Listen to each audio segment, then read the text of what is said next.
Olá, boa noite, meus amigos. Estou aqui com o Rafael presente, o Rafael aqui do Rio Grande do Sul. Lembrando que essa disciplina ela é uma disciplina categoria 17, é uma disciplina trimestral, só que ela foi um trimestre distribuído dentro do semestre, né? Então, por isso que nós tivemos, né, muitas lacunas de encontros, né? Mas toda a orientação e todas as datas estavam apresentadas, alinhadas, definidas, disponíveis lá no Canvas, né? Então, aqueles que não puderam participar, né, de forma síncrona, né, tinham acesso de forma assíncrona, né, no seu tempo, né, conforme a sua disponibilidade. A gente entende, né, que a UBRA tem como característica ter alunos trabalhadores, né? Ou seja, são alunos que estão dentro da indústria, que estão dentro das instituições, realizando suas atividades e, né, fazendo uso da UBRA para estarem crescendo em termos de, né, conhecimento, né, em termos de formação. Então, a UBRA como uma parceira, né, de vocês, profissionais. Então, como eu disse, essa disciplina ela tem carga horária trimestral. Então, ela é uma disciplina de 38 horas ao longo, né, do semestre. Então, daria para fazer um trabalho curto, né, como em outros semestres acontecia.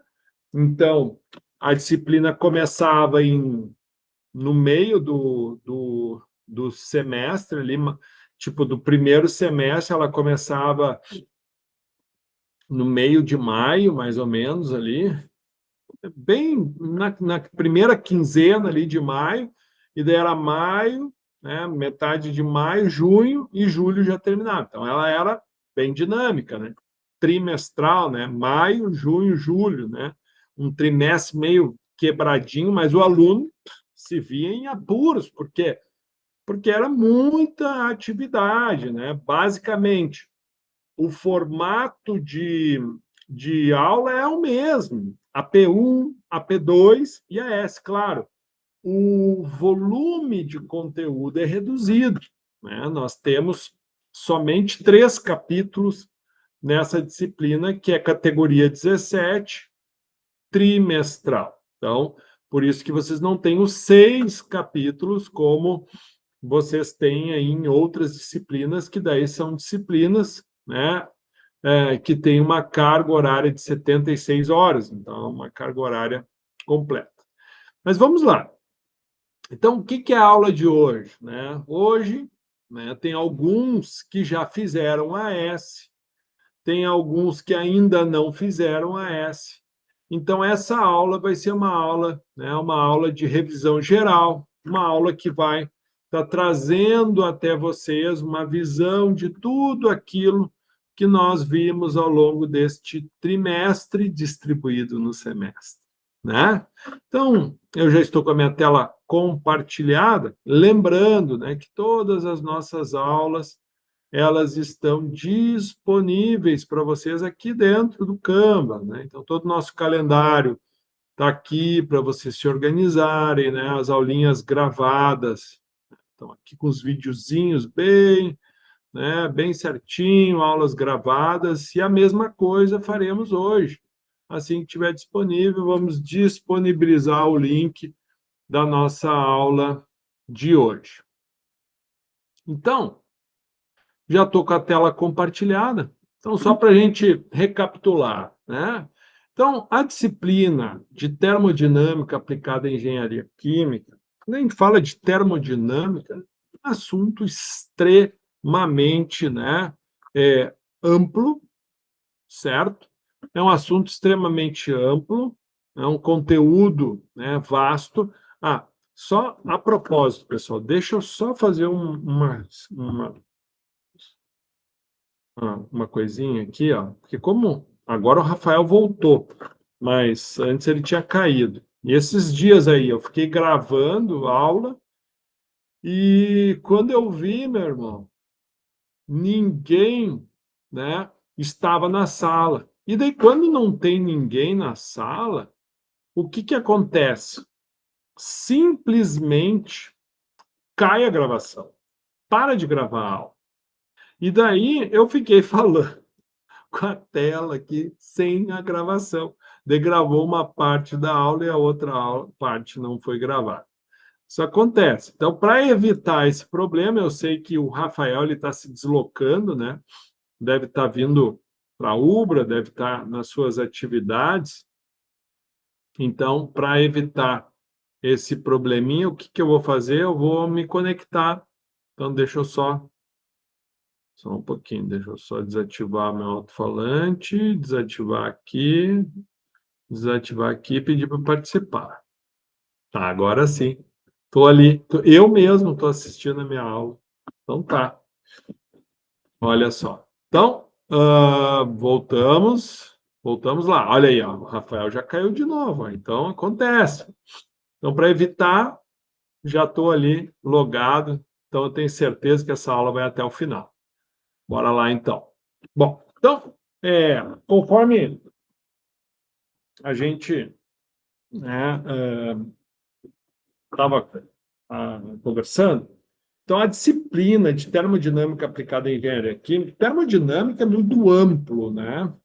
Então a gente avalia, né, dentro de termodinâmica uma gama muito grande de conteúdo que é muito explorado em físico-química, né, em disciplinas, né, de química geral, né, disciplinas, né, que envolvam trocas térmicas. Então, a gente estuda cinética, né, nós estudamos é, é, termoquímica. Então, tem muitos assuntos, né, envolvidos dentro de termodinâmica, porém, como o nosso foco aqui foi, a gente tinha, né, que dar uma ênfase maior a maior aplicabilidade da termodinâmica, né, nas principais operações envolvidas na engenharia química. Tá? Então, dentro dessa linha, o que hoje, né, dentro da engenharia química, mais, né, necessita da aplicação da termodinâmica? Então, basicamente, são nos processos, né, que envolvem equilíbrio de fases. Então, a gente vai ter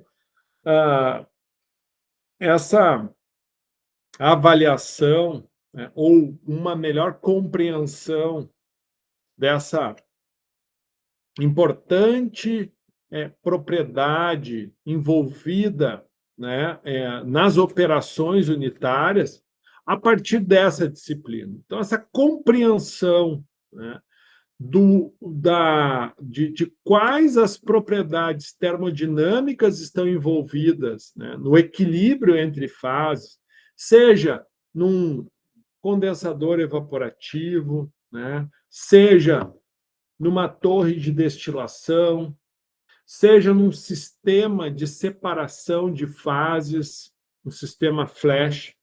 Então, essa base de conteúdo, ela vai servir para você, engenheiro químico, quando estiver lá explorando principalmente as disciplinas, né, que vão envolver as operações unitárias, que são aquelas atividades, né, realizadas na indústria que têm como propósito aumentar a pureza de materiais, né, purificar, né, materiais, separar materiais.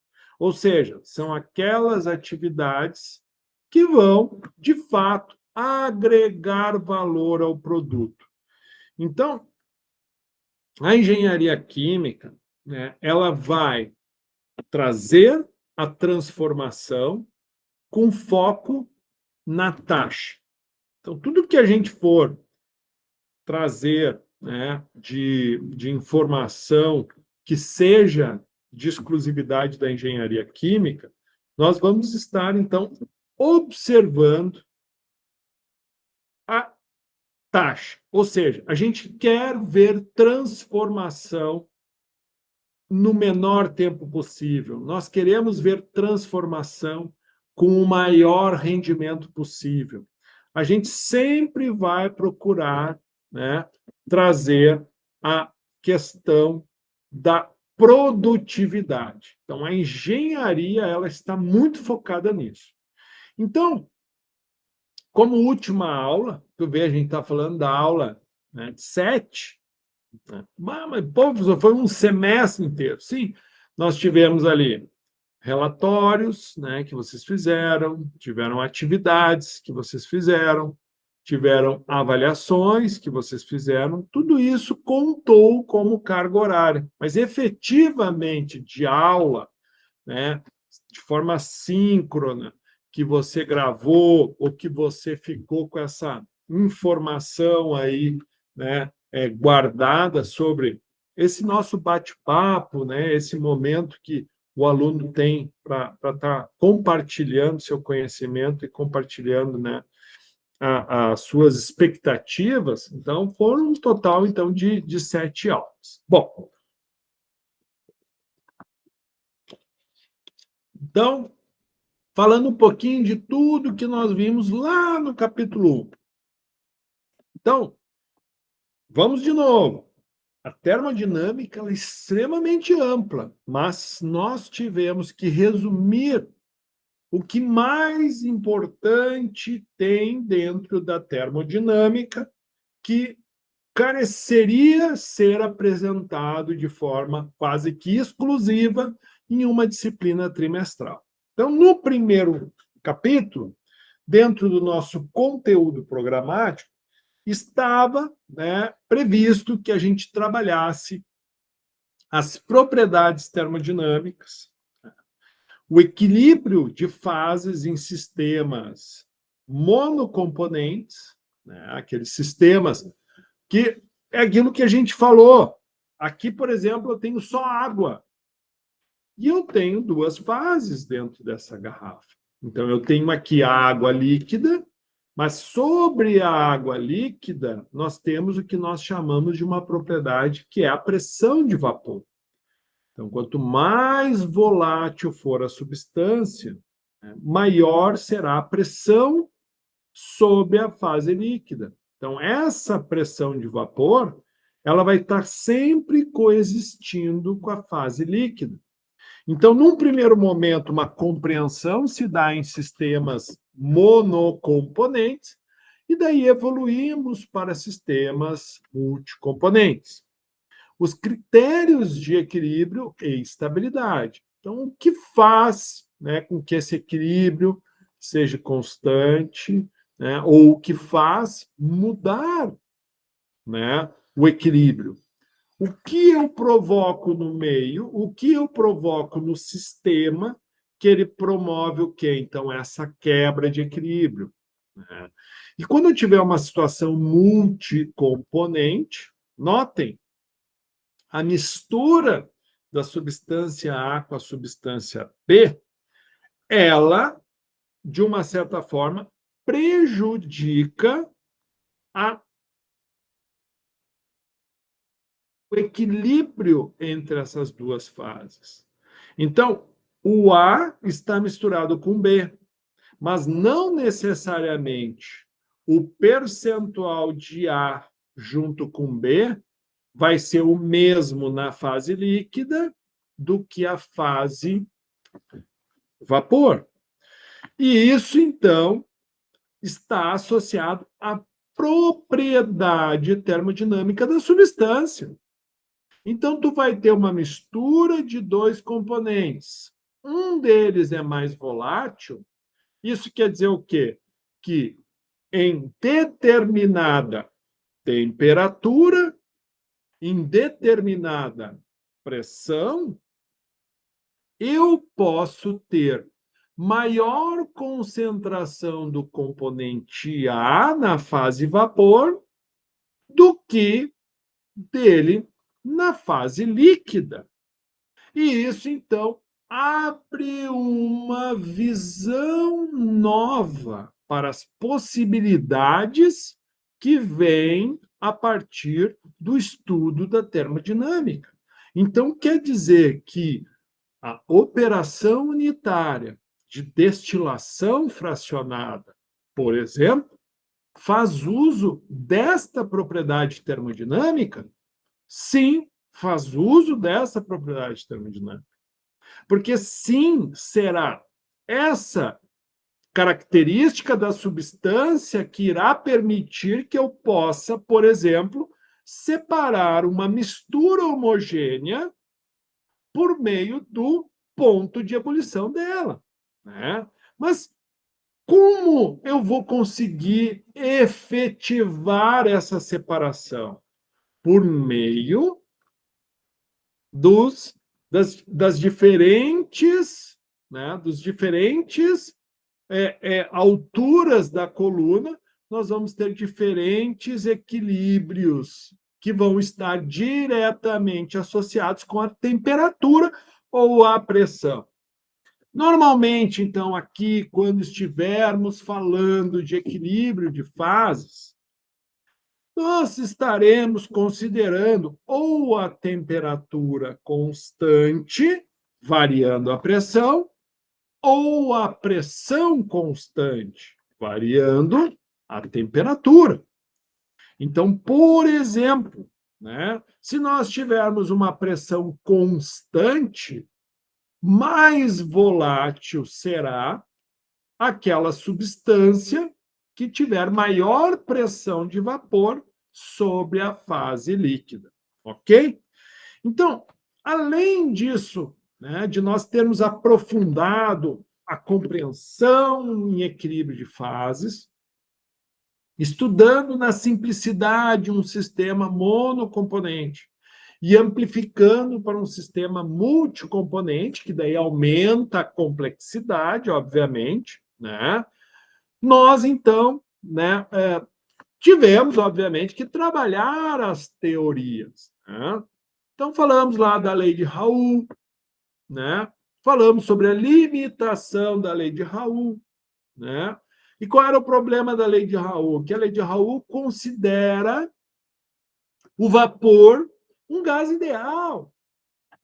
Mas o que é um gás ideal? Um gás ideal ele tem um comportamento totalmente diferente de uma substância real no seu estado vapor. Então, sim, né, o método de Raoult serviu para nós termos uma boa compreensão e vermos que, de fato, existe uma lógica, né, que está diretamente associado com uma propriedade termodinâmica.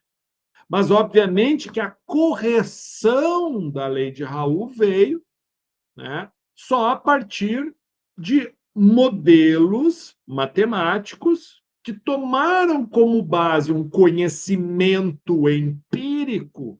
O que é o conhecimento empírico? É um conhecimento baseado na prática. Então, tu realiza a experiência, né?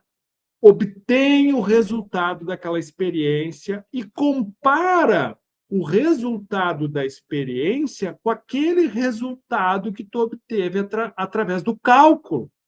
Então, tu vai perceber que, ó, por meio do cálculo, deu 20% a menos que o teórico, né? Ou deu 30% a mais que o teórico. E acima dessa, né, dessa avaliação empírica, nós chegamos, né, nos coeficientes. Né? Nós falamos sobre fugacidade, né? Nós falamos sobre os coeficientes de atividade. Né? E daí, né, nós compreendemos que, por meio do estudo da termodinâmica, é possível que a gente tenha, né, resultados, que a gente tenha, através de dados, através de cálculos, nós conseguimos, então, prever o comportamento de sistemas complexos, que permitem que a gente possa modelar uma operação de separação, e em cima dessa realidade, né, a gente, né, vai, obviamente, falar dos modelos NRTL, né? Nós vamos falar de toda a importância, né, dos coeficientes de fugacidade, dos coeficientes de atividade, que são fundamentais para essa percepção e essa compreensão, né, e principalmente corrigir a teoria, né, com a prática, né?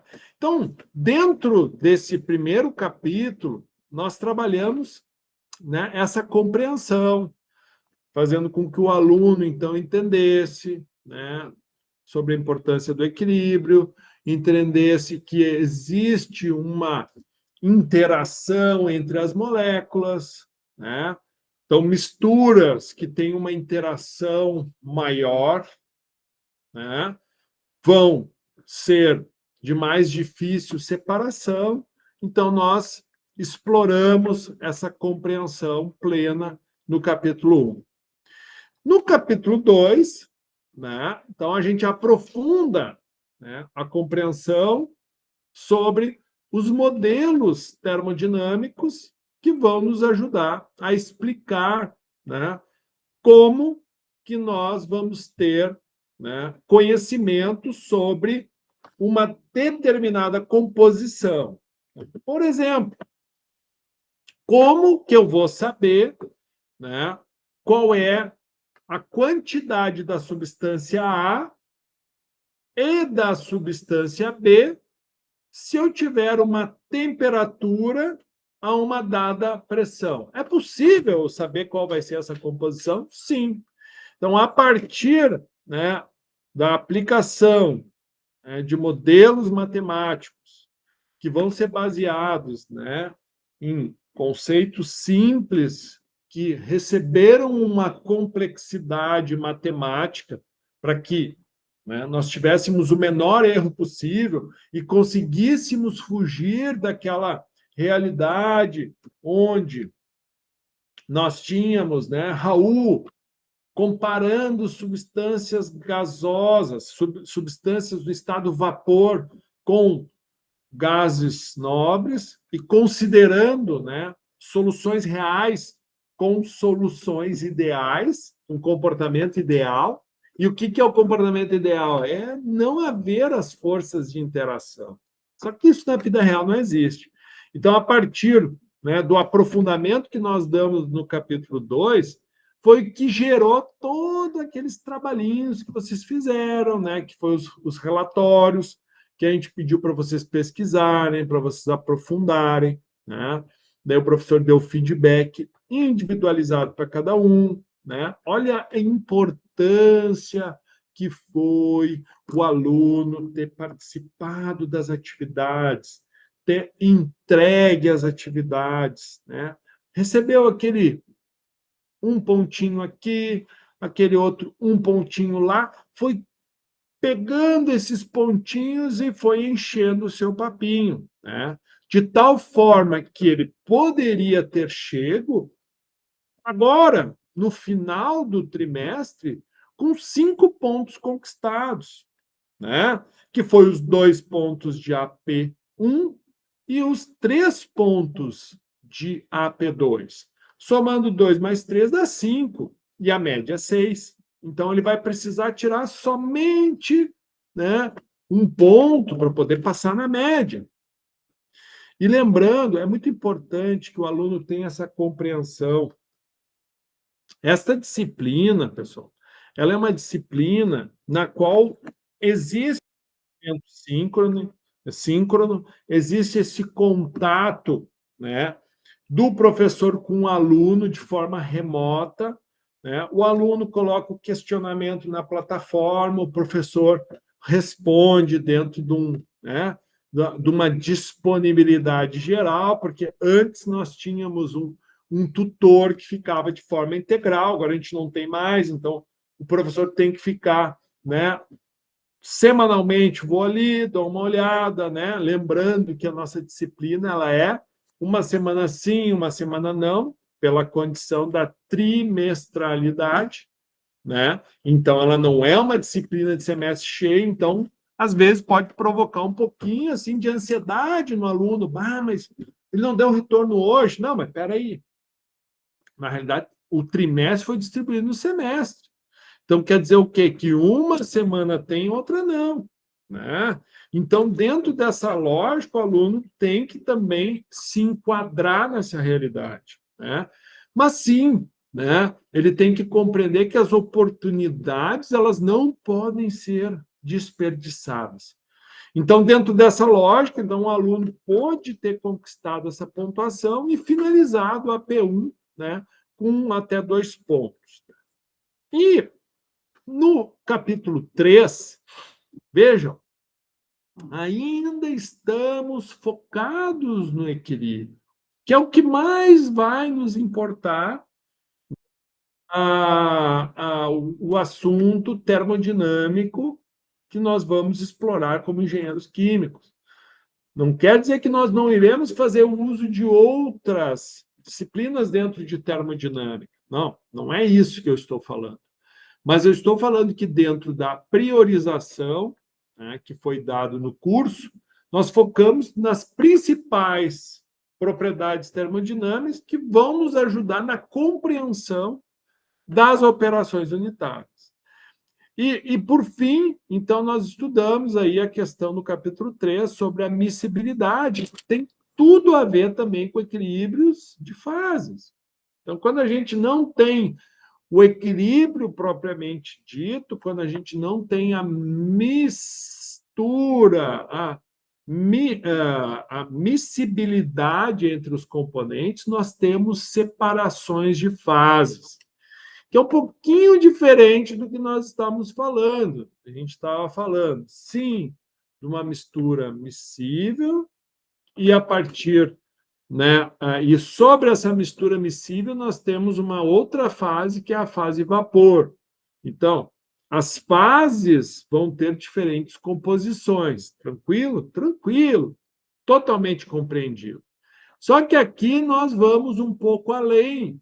Então, além da condição líquido-vapor, muitas vezes o líquido não é miscível com outro líquido, mas não necessariamente quer dizer que ele não esteja um pouquinho solúvel ou um pouquinho miscibilizado dentro do outro.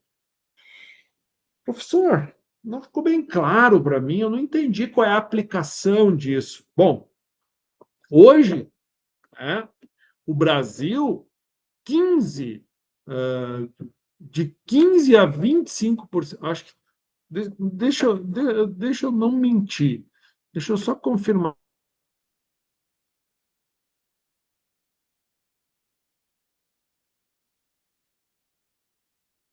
De biodiesel no diesel. Ó, 14 vai passar para 15%. Tá? Fiz aqui uma pesquisa rápida usando aqui, tá? Mas eu acho que é isso aí, ó. Governo, 12, 10, 12. Bom, vamos ficar mais ou menos em torno de até 15%, tá? Então, onde é que eu quero chegar?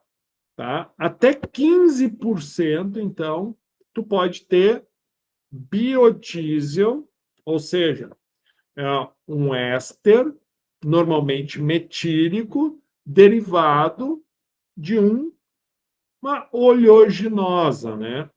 Pode ser gordura animal, não é muito bom, porque tem a questão dos estearatos, então às vezes solidifica, mas é muito comum o uso de óleos comestíveis, como o soja.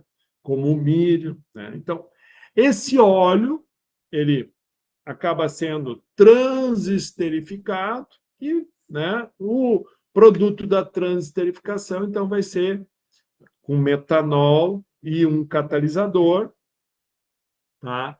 Vai ser o quê? Um éster metílico, né? Então, vai ter o grupo graxo, que vai ser uma cadeia grande, 12 carbonos, 16 carbonos, né? Em cadeia, e no final um grupo éster C dupla O, que tem uma carbonila e um oxigênio que vai estar ligado a um grupo metílico, tá? Do metanol. Então, esse éster metílico, ele vai ser o quê?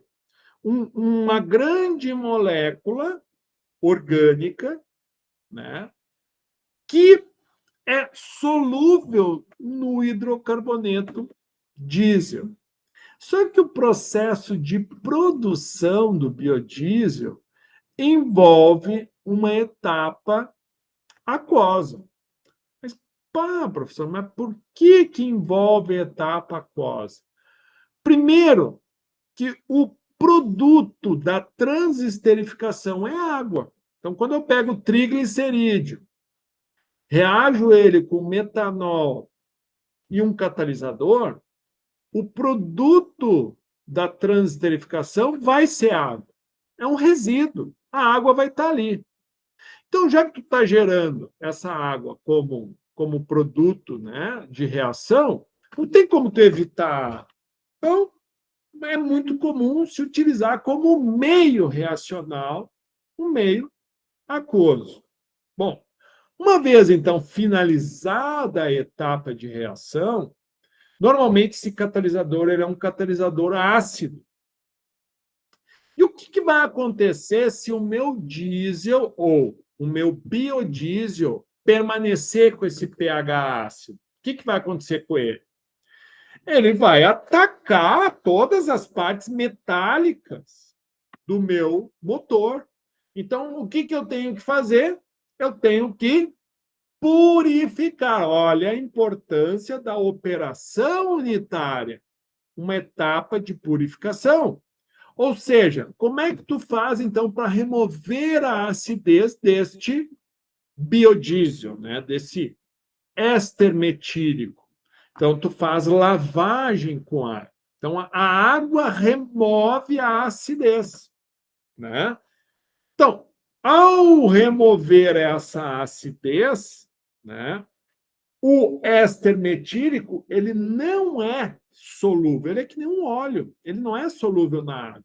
Porém, uma parte dele fica micelada na água e outra parte fica micelada, de água fica micelada no triglicerídeo. Sem falar que o processo reacional envolve, num primeiro momento, óleo, metanol e o catalisador, certo? O óleo e o metanol, em tese, reagem, mas a gente sabe que a conversão não é de 100%. Então, no teu produto final, tu vai ter um residual de metanol, um residual de óleo e o éster metílico, que é o biodiesel. Então, tu vai ter, né, uma mistura normalmente composta por duas fases. E essas, digamos assim, a distinção entre as fases se dá conforme a concentração de A, B e C. Então, no capítulo 3, a gente torna um pouquinho mais complexo a compreensão de equilíbrio, porque nós não estamos agora mais falando de um equilíbrio de fase vapor com fase líquida. A gente agora insere um terceiro elemento, né, onde esse terceiro elemento ele tem como característica ser immiscível na fase líquida, né? Então, aqui nós vamos compreender e falar sobre o equilíbrio químico, né, envolvido tanto num processo de mistura, né, como o exemplo que eu dei para vocês do biodiesel, que tu vai precisar purificar o biodiesel e por isso tu vai precisar, né, compreender como que se dá, né, essas diferenças, né, de polaridade ou diferença de potencial químico entre as soluções ou entre as substâncias, para que tu consiga, então, deslocar esse equilíbrio de um lado para o outro e consiga ter o máximo de rendimento daquilo que tu objetiva com a menor, né, com a menor grau de impureza presente, né? Então, em cima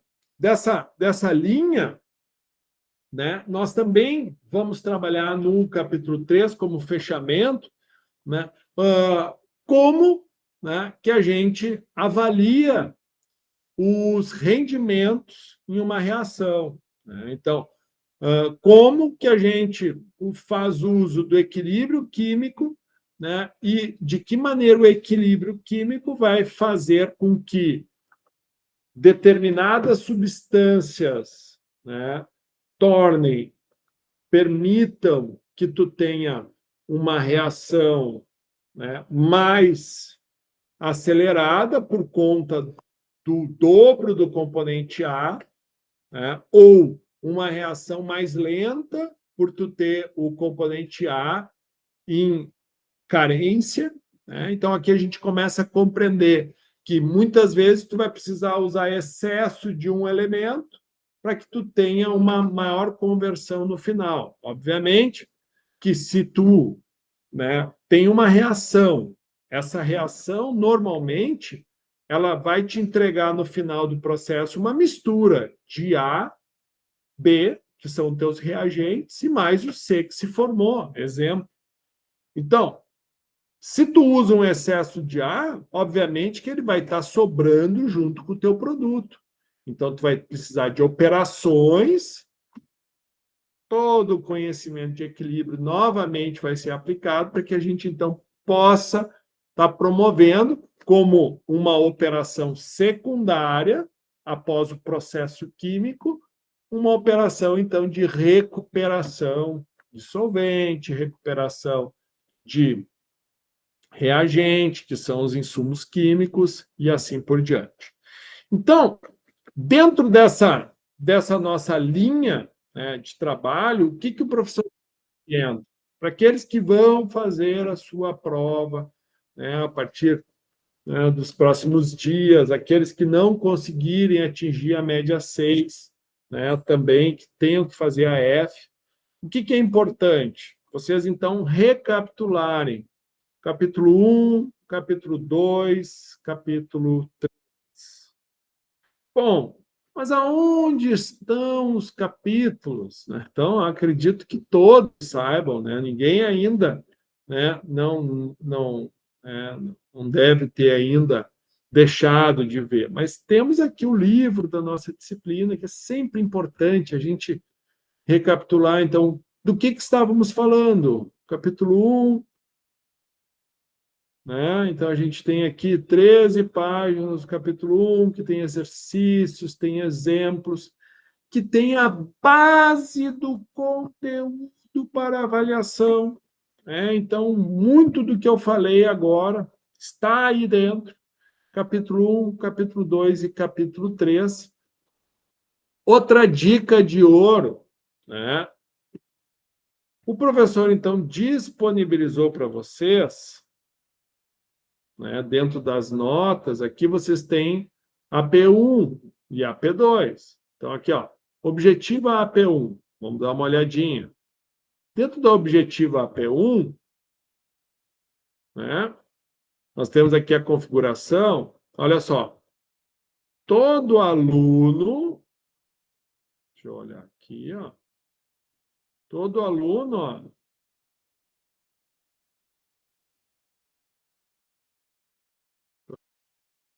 está com os resultados disponíveis. Está vendo aqui, ó?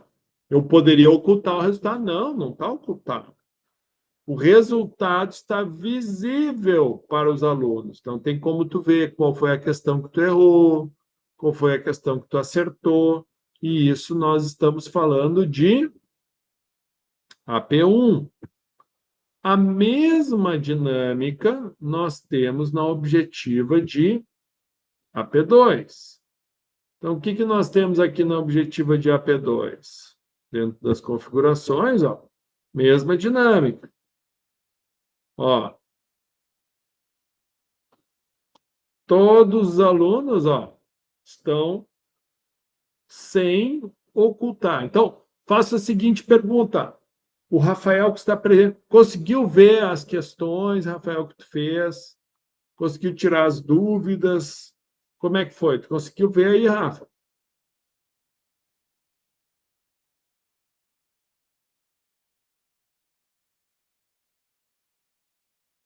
Só AP1. Então tá. Então fica a dica. Acessa o conteúdo da AP2, tem ali os gabaritos, tem a correção, né?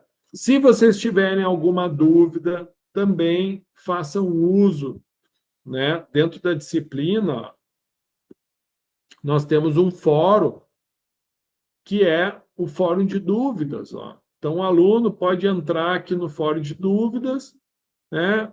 E botar, ó, professor, não estou conseguindo fazer a questão A, não estou conseguindo fazer a questão B, né? Então, assim, sempre a gente vai dar um retorno, a gente vai avaliar, né? Então, a importância desse fórum é para que vocês, então, surgiu uma dúvida, coloca ali a questão.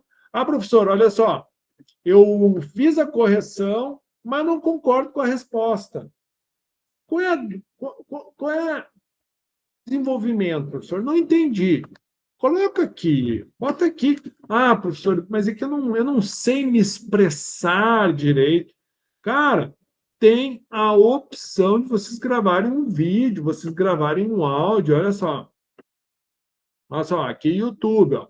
Mas tu pode, ó, botar figura, tu pode gravar um vídeo, né? Tu pode colocar um documento, né? Tu pode criar um link. Cara, tem recurso demais disponível. Então, o que não dá é para o aluno ficar com dúvida, o aluno pegar e ficar, ah, pois é, tô...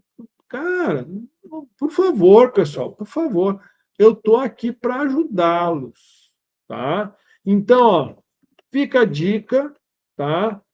Revisem a AP1, revisem a AP2, que esta é a base das questões que caem em minha S, que caem em minha F, tá? Então, eu não sei se tem mais alguma dúvida, né? Da minha parte, para hoje seria isso, né? Essas dicas. Professor, Fala, Rafa. te mandei mensagem no chat. Só, P2 não consigo ver. Poderia me. Olha só, tu não consigo. Tu tem que acessar como tu acessa a P1, Rafa. Tá aqui, ó. Tu acessou o objetivo aqui, tu não consegue enxergar as questões corrigidas? Porque para mim tá liberada.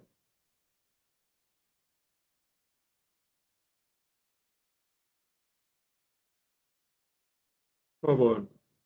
Ó, tu fez a prova, a não ser que tu não tenha feito. Se tu não fez, não aparece para ti. Isso, que eu não acabei de fazer. Se tu não fez, daí tu tem que pedir para quem fez. Porque Tu não tem acesso? essa prova é no sistema, Rafael. Realmente, daí não aparece para ti, tu não fez. Mas, ó, a Tainá fez, ó. A Tainá, ela aqui, tu conhece ela, né? A Tainá fez, quem mais fez que tu conhece? A Nândria fez, tu também conhece a Nândria daqui. O que tu tem que fazer, Rafa? Tem que fazer contato com os teus colegas, ó, é só clica aqui, por exemplo, na Nândria, ó, pega o e-mailzinho aqui, ó, manda uma mensagenzinha para ela. Diz, oi, Nândria, pá, eu não fiz a prova de AP2, eu preciso de ajuda. Entendeu, Rafa? Sim ou não? Tranquilo. E vou dizer uma coisa, Rafa, o que te salvou foi essas atividades que a gente tem, os trabalhos. Porque olha aqui, ó, quem não tem nota de AP2 não tem direito a fazer AS, ó. O que te salvou foi tu ter feito o relatório virtual, tu ter feito o trabalhinho e tu esqueceu de fazer a prova. O que foi que aconteceu?